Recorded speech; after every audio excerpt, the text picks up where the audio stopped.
नमस्कार, स्वागत है आपका डेली 24 भारत में। मैं हूं आपके साथ अनुप्रिया मिश्रा। रुक करते हैं मध्य प्रदेश छत्तीसगढ़ की बड़ी खबरों का। वहीं भोपाल से इस वक्त की एक बेहद शर्मनाक खबर सामने आई है, जहां फार्मेसी काउंसलिंग कार्यालय में एक छात्र की बंद कमरे में पिटाई का मामला उजागर हुआ है। जानकारी के मुताबिक इंदौर से रजिस्ट्रेशन नवीकरण कराने पहुंचे छात्र तुषार के साथ मामूली बात पर मारपीट की गई। आरोप है कि तुषार को पहले जमीन पर पटक कर मारा गया और फिर घसीटते हुए ऑफिस के अंदर ले जाया गया। बता दें, इस पूरे मामले ने फार्मेसी काउंसलिंग कार्यालय की कार्य प्रणाली पर भी गंभीर सवाल खड़े कर दिए हैं। वहीं पुलिस अब मामले की जांच में लगी हुई है।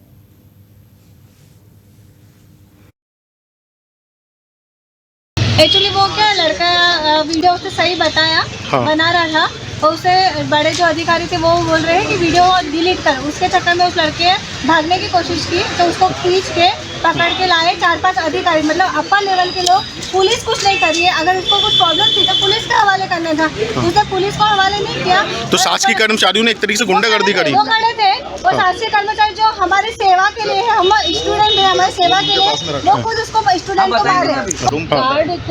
गार्ड रोक रहा था सभी बच्चों को। बहुत लोग, सारे बच्चे परेशान हैं कि हमारा रिन्यूअल नहीं हुआ। मैं खुद रिन्यूअल के लिए आई हूँ यहाँ पे, लेकिन उसने थोड़ा सा धक्का मारा। इसका मतलब ये थोड़ी ना कि उसको मारा है। उसने पहले कॉलर पकड़ी उसकी और उसको धक्का लग गया। धक्का लगने से उसको चैनल गेट की लगी है, ना कि उसको मारा है। मैं यहाँ पे अपने रजिस्ट्रेशन का मेरा डिजिटल साइन पेंडिंग आ रही थी 1 महीने से। मैं कई बार यहाँ पे आ चुका हूँ इसके निवेदन लेके, लेकिन मेरे यहाँ पे यही बोलते हैं कि हो जाएगा 1 हफ्ते में। जो रजिस्ट्रार मैडम है, थोड़ा तेज बोलिए। रजिस्ट्रार मैडम है, वो बोलती है कि 1 महीने में हो जाएगा, लेकिन नहीं हो पा रहा था। तो इस वजह से मैं अभी आया था, जिस वजह से मैंने उनको बोला कि मुझे रजिस्ट्रार मैडम से मिलना है। तो कल भी आया था तो वो ये बोलती है कि मैडम की आज तबीयत ठीक नहीं है। तो मैंने बोल दिया कि अगर तबीयत ठीक नहीं है तो आप वर्किंग पे क्यों आते हो। देन आफ्टर मैडम चली गई थी। और फिर आज जब मैं आया तो मैडम से मुझे मिलना था, तो वहाँ सिक्योरिटी गार्ड ने मुझे धक्का दिया, मेरी कॉलर भी पकड़ी। वहीं अगली खबर मध्य प्रदेश के रायसेन से है, जहां 6 साल की बच्ची से दुष्कर्म के मामले में आरोपी सलमान खान को पुलिस ने गिरफ्तार कर लिया है। इस गिरफ्तारी के बाद मुख्यमंत्री डॉक्टर मोहन यादव का बड़ा बयान भी सामने आया है। सीएम मोहन यादव ने साफ कहा है कि हमारी पकड़ से कोई भाग नहीं सकता, ये पक्की बात है। उन्होंने आगे कहा है कि हमारी सरकार सुशासन के लिए जानी जाती है और जो कानून व्यवस्था का सम्मान करते हैं वे अपने तरीके से जीवन जीते हैं, लेकिन जो व्यवस्थाओं को नहीं मानते, सरकार उनसे सख्ती से निपटना जानती है। मुख्यमंत्री ने यह भी स्पष्ट किया कि जिस सलमान ने बच्चे के साथ दुष्कर्म किया, हमारी पुलिस उसे भी हाल में छोड़ने वाली नहीं है। उन्होंने कहा, जरा भी ढिलाई हम बर्दाश्त नहीं करते।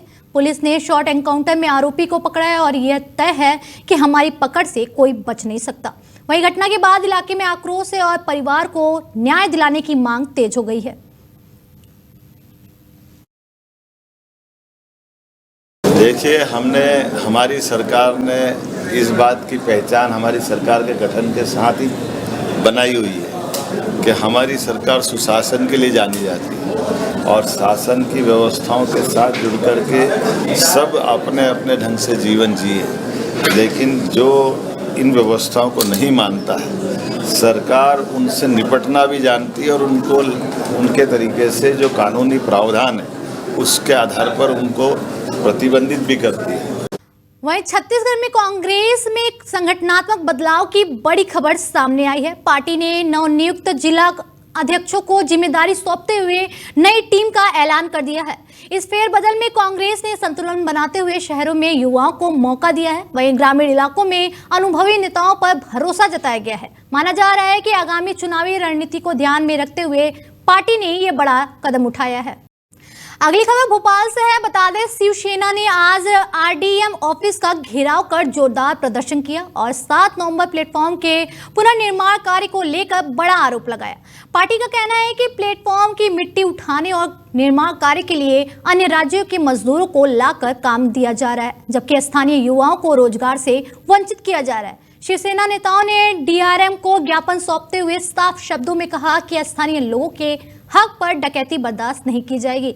इस दौरान उन्होंने मांग उठाई है कि आने वाले सभी रेलवे ठेकों में पहली प्राथमिकता स्थानीय मजदूरों और युवाओं को मिले। साथ ही शिवसेना ने चेतावनी दी है कि अगर भविष्य में भी बाहरी लोगों को प्राथमिकता दी जाएगी तो वे बड़े स्तर पर विरोध आंदोलन करेंगे। आज हमारे साथ है छत्तीसगढ़ शिवसेना के पदाधिकारी। जानते हैं कि वो डीआरएम ऑफिस पर किस मुद्दे को लेकर ज्ञापन देना है। आप लोग किस मुद्दे को लेकर ज्ञापन देना है? अभी रायपुर एक मॉडल स्टेशन के रूप में जो स्थापित करने की जो कार्य योजना माननीय प्रधानमंत्री के द्वारा जो रखा गया, नींव रखी गई, उसको हम स्वागत करते हैं।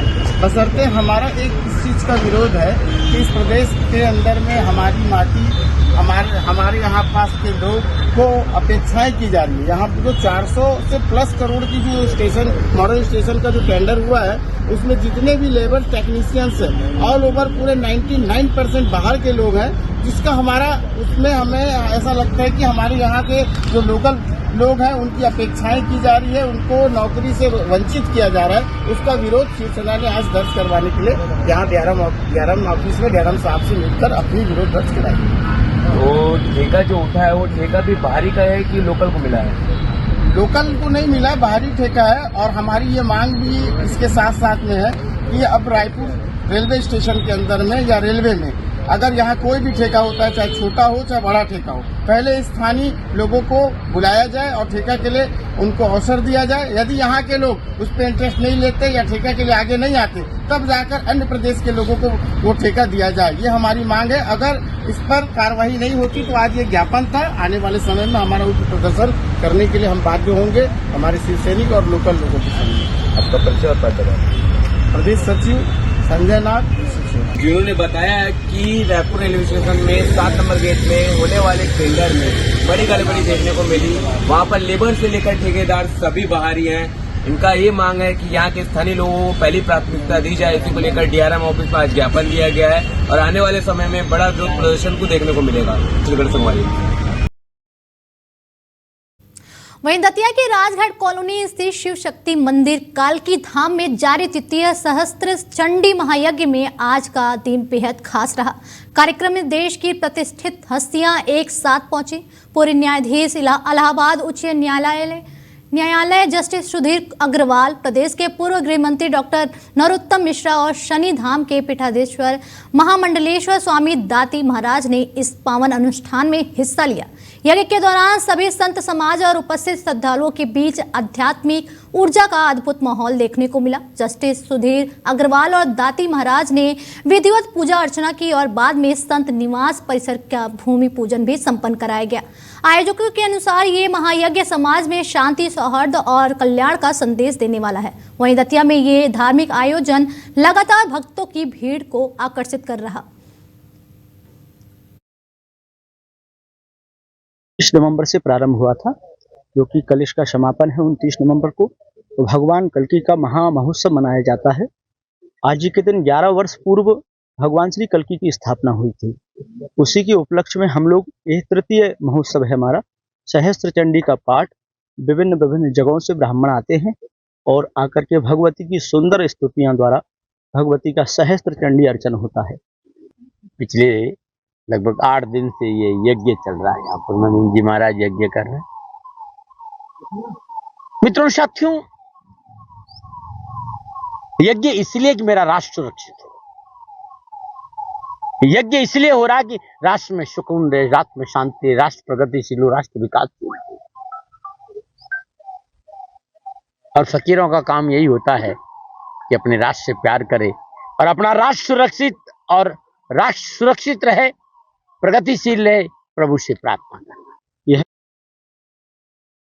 वहीं अगली खबर इंदौर से है। बता दें, MY अस्पताल से हत्या के मामले में बंद एक कैदी फिल्मी अंदाज में फरार हो गया। जी हां, शुक्रवार सुबह 4थी मंजिल से कैदी विशाल मचान के सहारे नीचे उतरे मौके से निकल गया। जानकारी के अनुसार अस्पताल में चल रहे निर्माण कार्य के दौरान लगी इस मचान का उसने फायदा उठाया और पुलिस की आंखों में धूल झोंकते हुए फरार हो गया।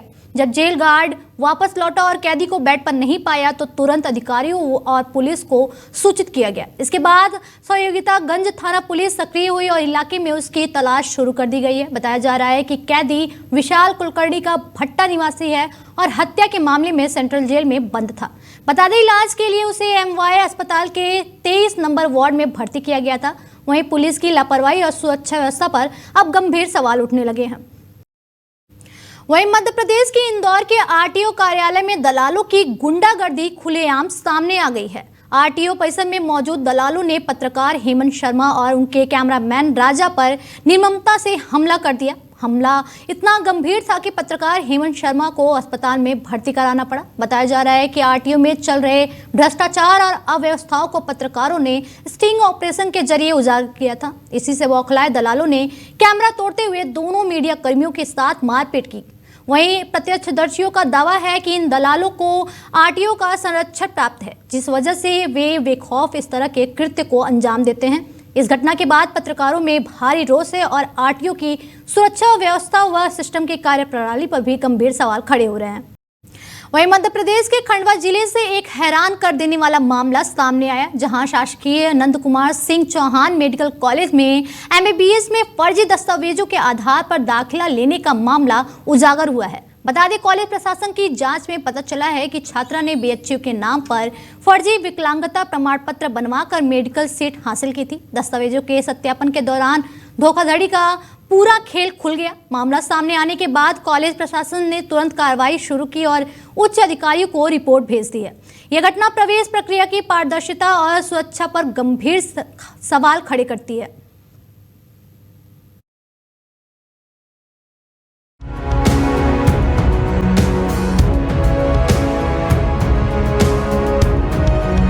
मध्य प्रदेश में पिछले 2 माह से एमबीबीएस कोर्स के लिए सरकारी कॉलेजों में फर्जी तरीके से एडमिशन लेने के मामले सामने आए हैं। आरोपी छात्रों द्वारा यूपी से फर्जी डिग्री सहित अन्य दस्तावेज बनवाने का मामला सामने आने के बाद खंडवा के नंद कुमार सिंह चौहान शासकीय महाविद्यालय में एमबीबीएस में प्रवेश लेने वाली भोपाल की एक छात्रा रितु भारती द्वारा अपने दस्तावेजों के साथ बनारस हिंदू यूनिवर्सिटी का एक विकलांग प्रमाण पत्र लगाया गया था। इसके आधार पर छात्रा का एडमिशन खंडवा के मेडिकल कॉलेज में हो गया था, लेकिन प्रदेश भर में मेडिकल दाखिलों में अधिकतर विकलांग प्रमाण पत्र उत्तर प्रदेश के सामने आने पर उसके दस्तावेजों की जांच कराई गई तो दिव्यांगता प्रमाण फर्जी निकला। हाँ, ये हम लोग के संज्ञान में आया था। हम लोग की एक एडमिशन कमेटी पूरी बनी होती है, उसमें बहुत ही सारे सिस्टमेटिक तरीके से अलग अलग डेस्क रहती हैं, हेल्प डेस्क से लेके स्क्रूटनी डेस्क, उसके बाद फिर अल्टीमेटली आखिर में जो है वो एडमिशन डेस्क पे आते हैं। तो स्क्रूटनी कमेटी पूरा डॉक्यूमेंट्स को वेरीफाई करती है और जो डिसेबिलिटी सर्टिफिकेट वाले कैंडिडेट्स आते हैं उनके लिए एनएमसी द्वारा कुछ संस्थाएं नियत की गई हैं कि इन संस्थाओं द्वारा दिए गए डिसेबिलिटी सर्टिफिकेट ही मान्य किए जाएंगे। खुलासा तब हुआ जब रीवा में 2 छात्रों ने स्वतंत्रता सेनानी कोटे में फर्जी दस्तावेज से एडमिशन लिया था। जांच के दौरान दस्तावेज फर्जी पाए जाने पर दोनों छात्रों पर केस दर्ज हुआ।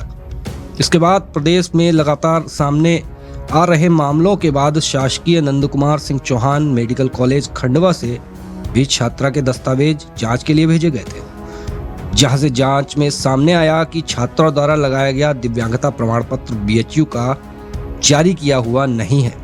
उसके बाद कॉलेज द्वारा छात्रा का एडमिशन कैंसिल कर अन्य छात्र को एडमिशन दिया गया। साथ ही मामले की शिकायत खंडवा के मोघट रोड पुलिस स्टेशन पर आपराधिक कार्रवाई के लिए दिया गया।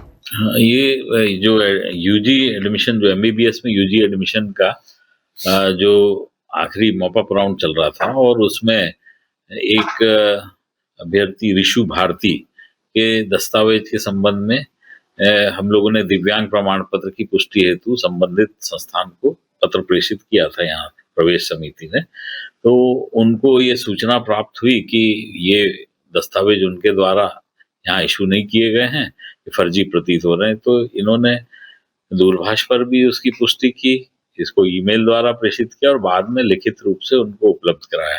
वहीं अगली खबर जबलपुर से है, जहां जिला प्रशासन के गरुड़ दल ने शुक्रवार को डुमना रोड से हिल्टन गार्डन इन होटल पर आकस्मिक छापेमारी की और जो तस्वीर सामने आई वह बेहद चौंकाने वाली है। निरीक्षण के दौरान होटल के किचन में वेजिटेरियन फ्रीज में चिकन रखा मिला। यही नहीं, कई पैक्ड खाद्य पदार्थों पर एक्सपायरी डेट तक अंकित नहीं थी। टीम को 3 दिन पुरानी ग्रेवी, बिना एक्सपायरी डेट वाले दाल और मसालों के पैकेट, पुराना गुथा आटा और कटा हुआ प्याज भी मिला। डीप फ्रीज में बिना यूज बाय डेट वाली आइसक्रीम पाई गई, जिसे मौके पर ही नष्ट कराया गया। बताया जा रहा है कि कई कर्मचारी अप्रशिक्षित पाए गए और श्रम कानूनों के तहत उन्हें सुविधा भी उपलब्ध नहीं कराई जा रही थी। वहीं मध्य प्रदेश के जबलपुर से एक भावुक कर देने वाली खबर सामने आई। बता दें, राइट टाउन क्षेत्र में रहने वाले डॉक्टर परिवार की 9 साल की फीमेल डॉगी मैगी 19 नवंबर से रहस्यमयी तरीके से लापता हो गई थी। परिवार के लिए मैगी सिर्फ एक पालतू जानवर नहीं, बल्कि घर की सदस्य, एक बेटी जैसी थी। उसके गायब होने के बाद घर में सन्नाटा छा गया। डॉक्टर अखिलेश तिवारी ने बताया कि उस दिन सब कुछ सामान्य था, लेकिन कुछ ही देर में मैगी अचानक घर से गायब हो गई। परिवार ने गलियों, मोहल्लों से लेकर पार्कों तक कई घंटों तक तलाश की, लेकिन सीसीटीवी फुटेज भी खंगाले, लेकिन कोई सुराग नहीं मिला। वहीं परिवार ने शहर भर में पोस्टर लगाते हुए मैगी को सुरक्षित वापस लाने वाले के लिए 10,000 रुपए तक की इनाम की घोषणा की है और मदन महल थाने में FIR भी दर्ज कराई। छोटा सी बेटी है, समझ लीजिए इसको। ये 19 तारीख को 3:15 से हमारे घर से निकली है और फिर ये हमें कहीं दिखी नहीं और हम इसको बहुत ढूंढ रहे हैं और हमारा पूरा घर अत्यंत दुखी है और ऐसा लग रहा है जैसे हमारे घर में का सदस्य चला गया है। तो बड़ी कमी, मतलब बहुत बुरा लग रहा है इसको जाने पे। तो इसको मतलब हम लोग ने इतने प्यार से पाला है कि शायद ही कोई और पाल। वहीं अगली खबर जबलपुर से है। बता दें, भारतीय जनता पार्टी के प्रतिनिधि मंडल ने शुक्रवार को जिला निर्वाचन अधिकारी से मुलाकात कर SIR अभियान में हो रहे गड़बड़ियों को लेकर गंभीर शिकायतें दर्ज कराई। प्रतिनिधि मंडल ने बताया कि कई BLO के अनुसार वर्ष 2003 में अन्य राज्यों से आए नागरिकों के नाम मतदाता सूची में नहीं मिल रहे हैं। वहीं कई लोगों के नाम बिना कारण हटाए जा रहे हैं, जिससे आम नागरिकों को मुश्किलें झेलनी पड़ रही है।